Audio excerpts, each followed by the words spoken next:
Bé, l'Escola d'Estiu del Voluntariat és un punt d'encontre per totes les entitats i els voluntaris que en un moment a l'any volen juntar-se, veure's, compartir experiències i a la vegada participar de les formacions que realitzen.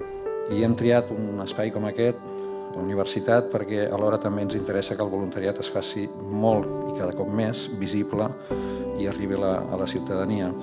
Per aquest motiu també avui inaugurem l'exposició del voluntariat que a partir d'ara volem fer arribar a tot Catalunya per conscienciar a la ciutadania sobre el voluntariat.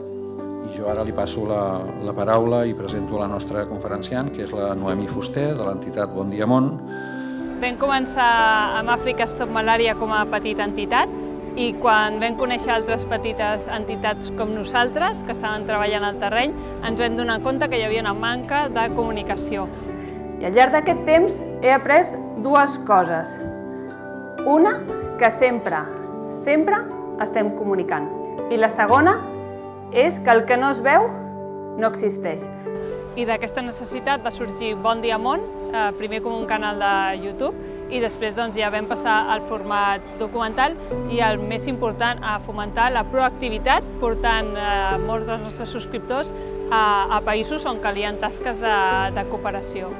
Jo crec que és bàsic en totes les activitats de la vida, el component de la formació, perquè el que està clar és que ningú el formen en la seva vida acadèmica per fer de voluntari.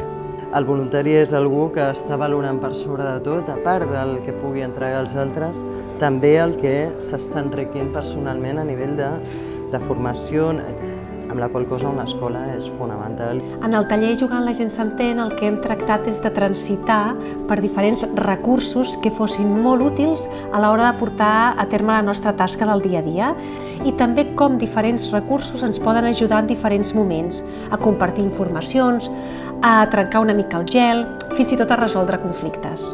Como voluntario uno da su tiempo, pero a veces llega y como que se encuentra en un punto perdido de ¿qué hago? Entonces, en esta formación me ha gustado porque le dan pautas.